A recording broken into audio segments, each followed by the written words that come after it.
You're listening to hashtag No Filter with Zack Peter. That's me, your naturally platinum blonde pop culture connoisseur. I'm the reality TV junkie, self-improvement addict, and host with only the hottest tea spilled fresh all week long. Those balls have gotten you into trouble, though. Yeah. They picked us because we're horny. Yeah, right. And that's your chronic state. 24/7. My life has changed so much that it's almost like a completely different life. From the latest news on the Real Housewives, I'm so happy to be here and engage with you. deep dives into celebrity legal scandals, and unfiltered convos with your favorite stars, I've got you covered. And yes, I always keep receipts. Welcome on in, everybody. Happy Monday. I hope you had a great weekend. It was definitely a fun weekend for me. We've got a lot to get into. We have a lot to get into. We're going to talk about some Real Houses of Beverly Hills stuff, some Shahs of Sunset stuff. It's been a minute. So hopefully you guys enjoyed your weekend. Hopefully you've stocked up on some of the new No Filter holiday wines. They are available right now and they are selling fast. They are selling very, very fast. So you're going to want to make sure you get your order in. That way you have it in time for the holidays. We have the I Always Make It Nice fizzy white wine and the Oh My God, I'm lit like a Christmas tree rosé. I've been obsessed with the rosé lately. I think I just like the pink can because it's cute and it's fun. 13% alcohol by volume, less than a gram of sugar. So you will get litty city and you'll get to have fun. You'll get to have a good time. Wow, I feel like my hair is, I was going to say my mess is a hair today, but my hair is a mess today. I am loving this color. I have to give a shout out to Alexi Bishop for this color because it is still holding up strong. And I don't know. I love it. I miss being blonde, so I'm glad that I'm blonde again. Let's see. But yeah, don't forget to stock up on the holiday collection. Thank you guys for supporting it. So go place your orders. That way you get them in time for the holidays. Great for your pals, like as a gift to give. They're great stocking stuffers if you get like an 8-pack or you want to do more than an 8-pack, like a 12-pack or whatever. They're like, you can fit a wine into a stocking. I don't know if you have grown kids. If you do have grown kids, you should probably give them some wines because, I mean, what are you giving people these days? Slim Jims? Nobody wants a Slim Jim. Nobody wants a stale box of Oreos. They want some No Filter wine. Go to nofilterwine.com. Stock up. Must be 21 or older to order. Please sip responsibly, but let's get lit this holiday season. Oh my God, I'm lit like a Christmas tree. Rosé, white wine, nofilterwine.com. Okay. We have a lot to get into today. Well, first off, I know Miami just came back on Peacock, Real Houses Miami, and it is so good. And I'm very excited to announce that I will be recapping Real Houses of Miami for the Ringer Reality TV podcast. You know, I was doing the Kardashians. Now I'm going to be recapping Real Houses of Miami. I'm also going to be recapping The Circle, the new upcoming season of The Circle on Netflix. So if you're watching Real Houses of Miami or you need a new competition show to add to your watch list, I'm watching Miami and I'm watching The Circle, and I'm going to be recapping both for the Ringer Reality TV podcast. So head over to Spotify right now, subscribe to the Ringer Reality TV podcast, and get ready because I have lots of thoughts about Miami. It is so good. And Lenny Hochstein is just like such a trash human being. He is the worst, literally the worst. Throw him in the garbage with the sprinkle cookies. Throw him in the garbage with Teresa's cookbook. Throw him in the garbage with Garcelle's book. That's not me saying that I would personally throw Garcelle's book and Teresa's cookbook in the garbage. I'm just referencing when Richie threw away Teresa's cookbook and then when Rinna threw away Garcelle's book. So it's just light shade. Everybody needs to lighten the hell up. Because I also got some text messages over the weekend. My phone was blowing up over the weekend. People don't like when I guess I throw a little shade, or sometimes I drink a little wine and I get a little unfiltered. But I'm sorry. My show is called hashtag No Filter. People literally shade me all the time on their shows. So it is what it is. It's not that deep, you guys. Chill out. Live life. Get lit. Have fun. But anyway, Miami's great. Lenny is garbage. I can't wait to get into all of it with my team at The Ringer. So the first 4 episodes, I watched them over the weekend. Spicy. And I have lots to say about them, so stay tuned for that. Go subscribe to the Ringer Reality TV podcast. This Wednesday, Justin Paperny from White Collar Crime. He's going to be on the podcast this Wednesday. We're diving all into the Jen Shah of it all. Her sentencing is coming up, and all of your questions are being answered. What is she looking at time-wise? What is the timeline between her sentencing and when she has to report to prison? Could she get less time? Will she only get probation? Is there a chance she won't get any prison time? What was the deal with her stunt at BravoCon? How is that going to affect her at sentencing? What from the show will be pulled into question? Her most recent interview that she did, we talk a lot about that and what she said in that interview, how that could affect her at her sentencing, what she should have said in that interview, because a lot of people had questions about whether or not she was allowed to talk about the legalities. And it's a good episode. It's a really good episode. So Justin Paperny from White Collar Advice will be on giving Jen Shah some of his white collar advice. So we get into it. Mark your calendar now. We also compare it to like Elizabeth Holmes and her sentencing and the Chrisleys and their sentencing. So stay tuned for Wednesday. Oof, I had a good weekend, you guys. I had a fun weekend. My mom had like a holiday shindig that I went out to enjoy. I had lots of 818 tequila.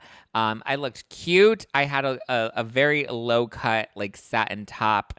Because I was just like, I'm supposed to be living life, ass out, titties out, living life. And I was living life this weekend. I got laid this weekend. It was really good. Like, I wish I could talk about it, but I can't really talk about it. But I will just tell you that I had a good weekend. I delivered some of my version of like an adult milk and cookies, which was really just some no filter wine and some sprinkle cookies from Milk, the milk bar, right? That's what they're called, Milk Bar. I got some sprinkle cookies from them and some Christmas cookies, and I put together a cute little package with some merch and some wine. I was delivering them to friends. I felt like Santa. I felt like a blonde little elf. I was a little elf on the shelf. Hey, I was delivering some milk and cookies. I want that DILF money. I want that MILF money. Oh, so yeah, that was fun.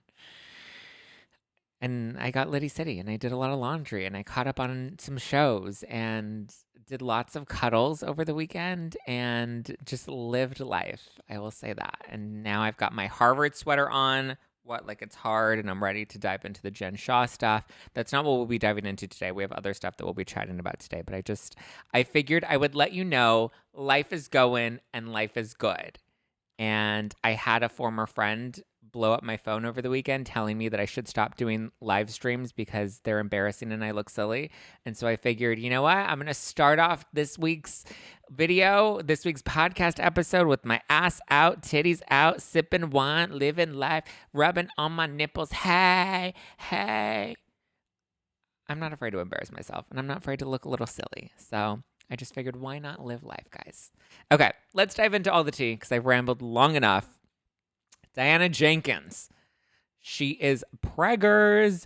Diana Jenkins is pregnant and expecting another child. It was revealed over the weekend that this is the real reason that she was not in attendance at last week's People's Choice Awards. She was actually on bed rest. She's currently expecting her second child with Asher Monroe.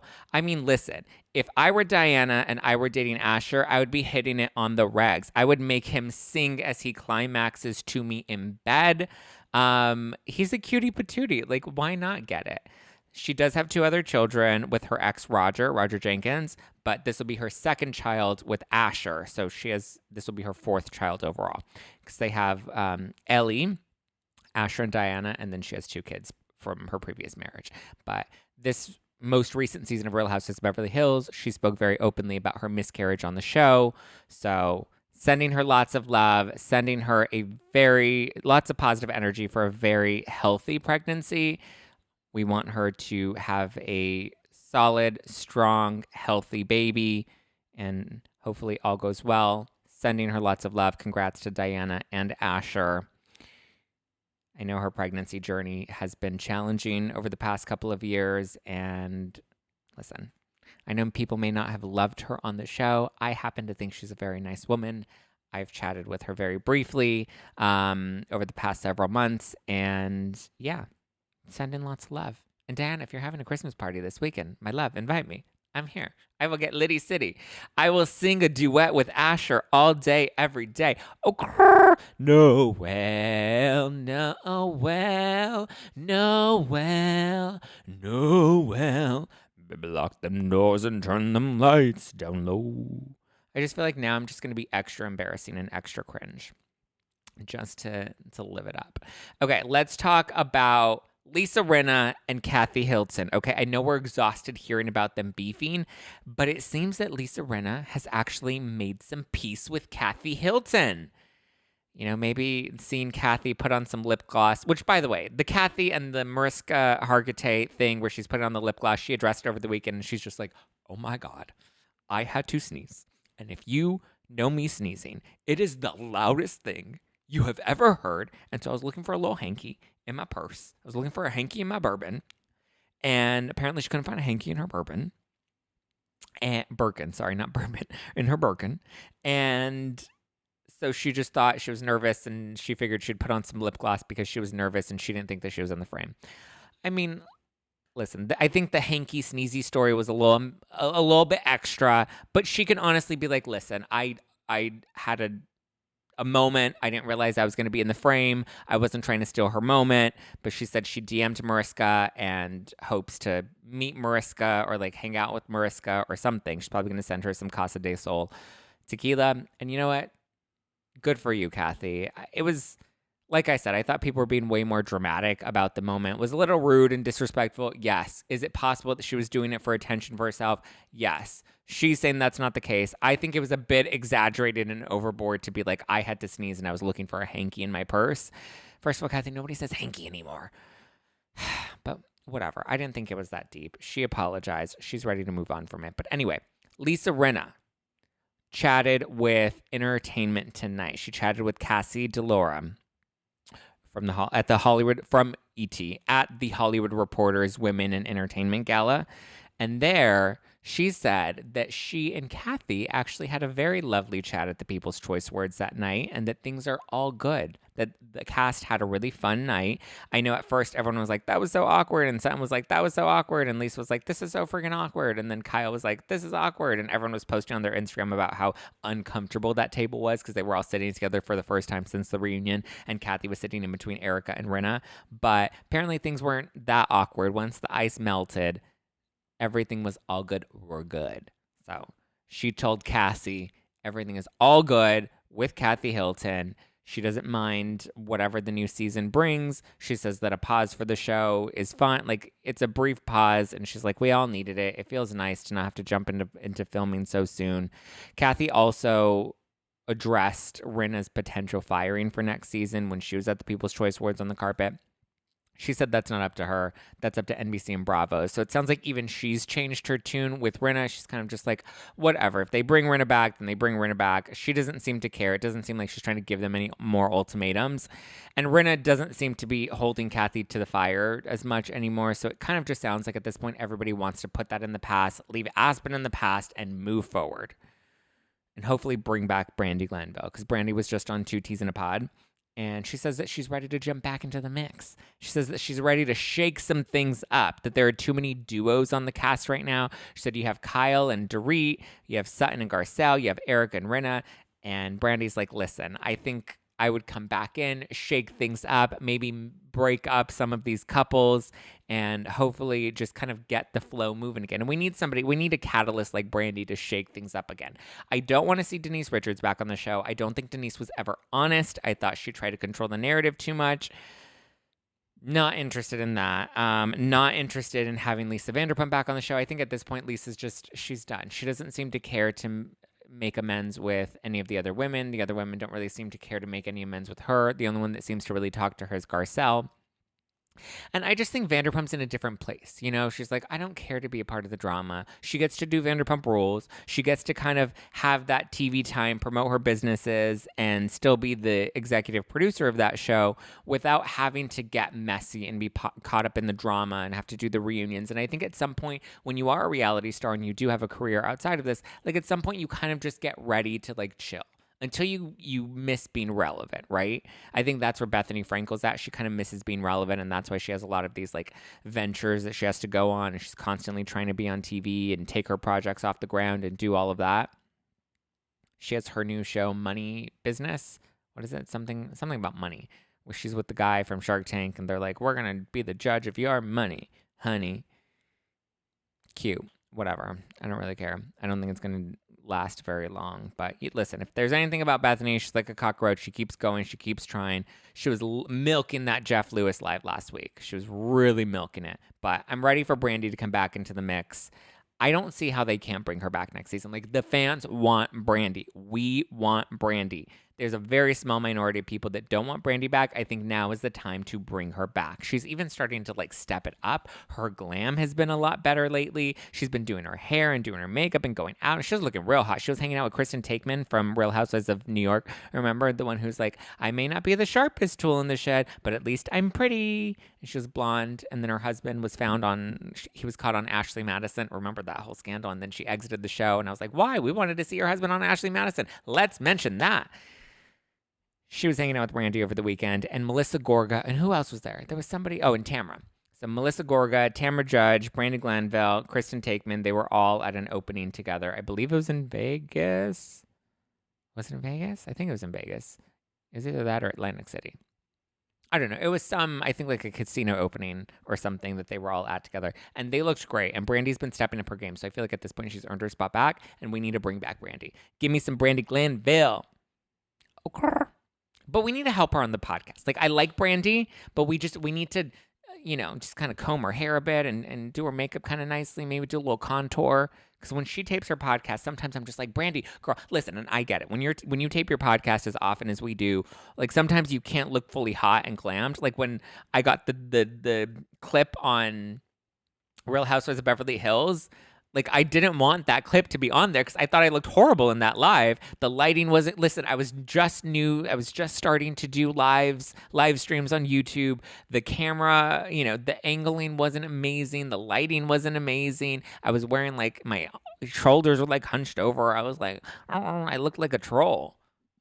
But I did it because it was great exposure. But I get it. Like, you have your moments when you're taping the podcast. And I think, Brandi, we can definitely, just, like, clean it up a little bit, girl. Just a little bit. But I'm all here for bringing Brandi Glanville back to Beverly Hills. Let's do it. Let's do it. Do it how we knew it. Kendall Jenner. Lisa Rinna's friend, Kendall Jenner. She has gone on TikTok with Kylie Jenner, her sister, and they did a very cute TikTok together. So they were in Aspen over the weekend, and they went to Kimosabi, which is Kyle's favorite hat store in Aspen. And there they recorded this cute little TikTok about the 818 tequila versus the Casa de Sol tequila and that whole debacle. They used the Rinna audio when she was ordering. She's like, I want to try my friend Kendall Jenner tequila.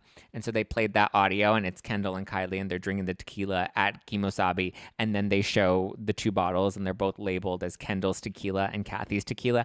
I thought it was really cute, and I thought it kind of made Kendall like a little more interesting than when she's chopping up cucumbers. So I don't know how, I don't follow her on TikTok. I just saw it online, and I don't know how often she's doing cute TikToks like this. But if this is the brand and the direction that she's going in, I'm all here for it. Lean into it. Mention it all. She said that she has nothing. It's all love for Lisa and Kathy. So she doesn't seem to be bothered by any of the drama. I don't think any of the Kardashian Jenners are bothered by any of the drama. Kris Jenner also didn't seem to be bothered or annoyed with Kendall, or not Kendall.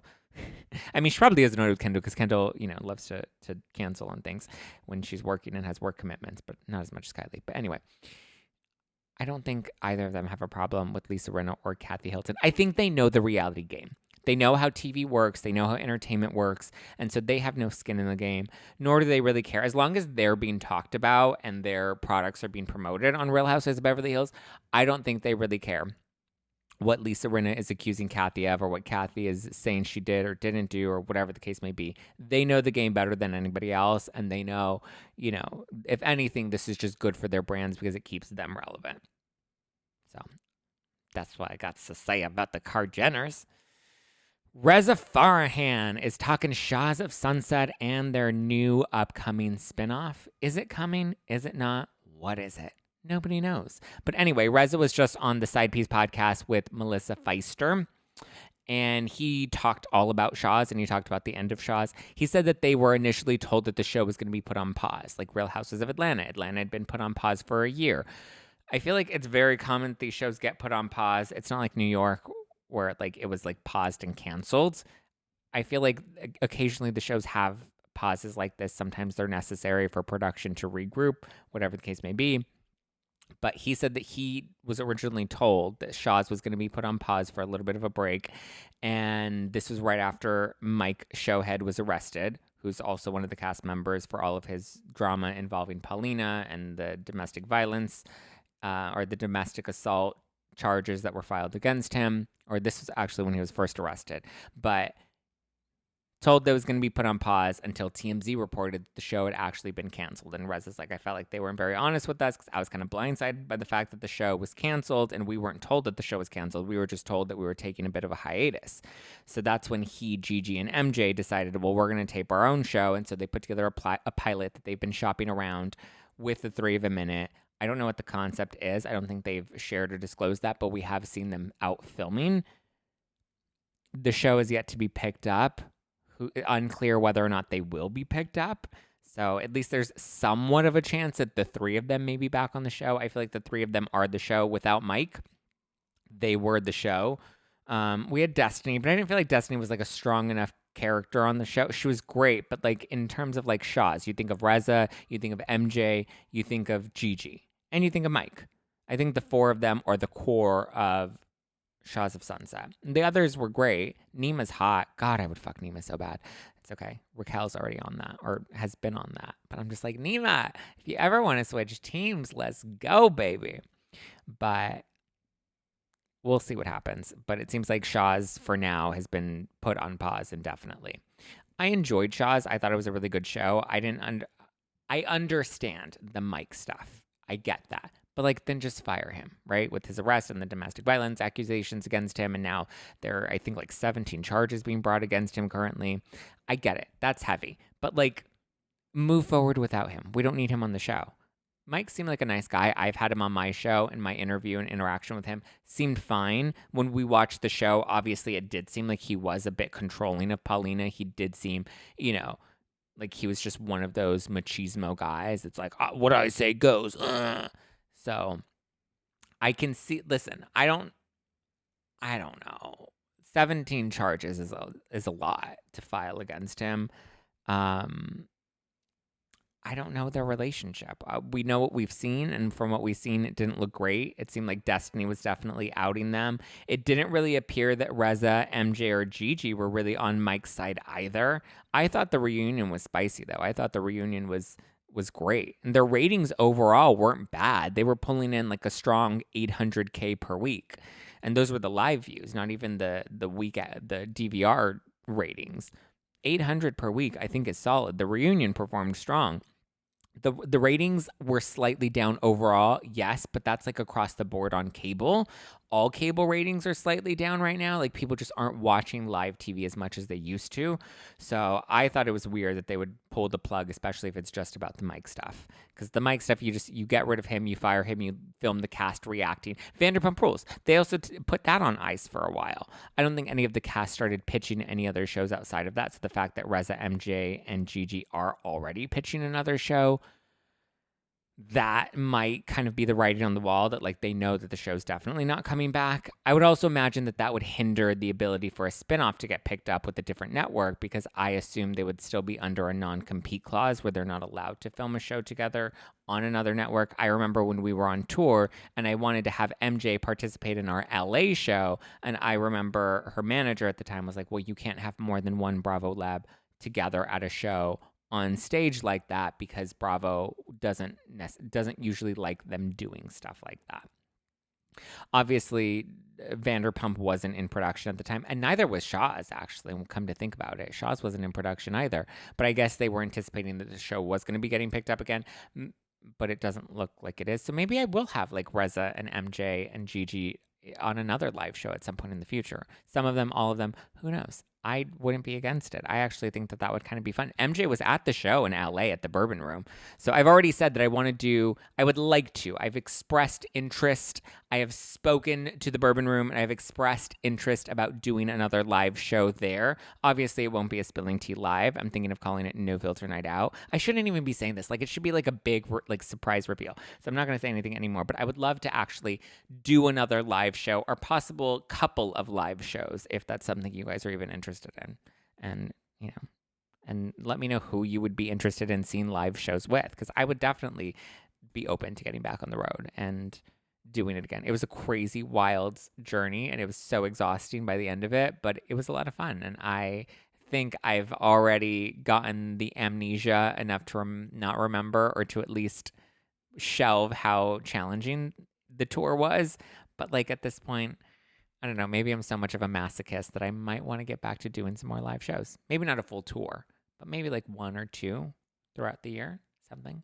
Maybe even go international in the following year. You never know. But I thought Shahs performed well on Bravo. I mean, 800K a week was solid. I think the lowest they dipped was like 600K a week. But like, that's still better than Salt Lake City. That's better than Love Without Borders. It's better than Southern Hospitality. It's better than Family Karma. Better than Winter House. I like Winter House. I hear people are really enjoying Family Karma. I haven't heard too much about Southern Hospitality. I just don't care to watch it. I have no interest in watching Southern Hospitality. I did enjoy Real Girlfriends in Paris. That really bombed, though. It was definitely with Love Without Borders. They're also in like that 100K, under 200K range, which it's a new show, I get. You know, they have to maybe be a little better at advertising some of these shows, but I think for the most part, it's fine. Salt Lake City, I think, has just been a rough season overall. We get into a lot of Salt Lake City on Wednesday's episode with Justin Paperny, so stay tuned for that. But I just think Shahs was like fairly on trend with like Real Housewives of Potomac. I think the only show that's like really peaking right now is Below Deck. They're strong. Beverly Hills is one of the strongest.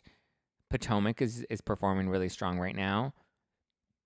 Everything else is kind of low. I would have expected Shahs to at least maybe fall into maybe like the 700s, but I still think that's better. It's a better investment in Shahs rather than Southern Hospitality and Love Without Borders. I guess Southern Hospitality and Love Without Borders, like we kind of need to start mixing up the variety of programming, but I think Bravo needs to figure out like what direction they want to take the network in and then really start to build the programming around that. It seems like that's kind of the direction that we're going in, is more of this Love Without Borders style. I don't know if Southern Hospitality is really going to do well. Like, it's another Candy and the Gang. It's another Vanderpump Rules. Like, the model has already been set. And, I mean, we have Vanderpump coming back in, February? I don't know. I'm at least looking forward to Jersey and Vanderpump coming back in February. I think that'll make some things interesting. Salt Lake City reunion should be coming up probably end of January, early February, since they're filming it, I believe, this upcoming weekend. The 17th? Yeah, I believe they film it on the 17th, so it doesn't look like Jen Shah is going to be there. But I say bring back Shahs. I don't see what was wrong with taking Shahs off the air. I didn't see an issue with that. But 'tis what it is, everybody. Hopefully you've been enjoying the podcast lately. And if you have been, then like, please leave me a 5-star review, a nice, good, solid review on the podcasts, on Apple Podcasts. I think you can leave reviews or at least ratings on Spotify as well. But yeah, if you love me, send me some love. I love you, and I appreciate you. If you want to keep up with me, you can keep up with me at Just Plain Zack all over the internet. If you want to keep up with the podcast and all the latest reality TV tea, then you can definitely follow at No Filter with Zack. We have book club that we do every Tuesday on YouTube and Instagram.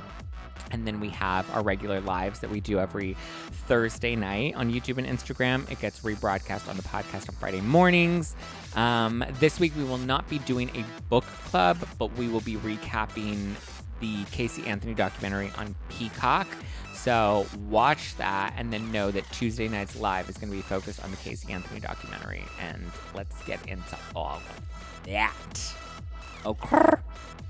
All right, I love you guys. Be sure to stock up on No Filter Wine at nofilterwine.com. If you're watching this on YouTube and you enjoyed this video, don't forget to hit the like button. Leave a comment below with what your thoughts were and maybe some potential cities and live guests you would like to see me come to in 2023. I think that might be kind of fun.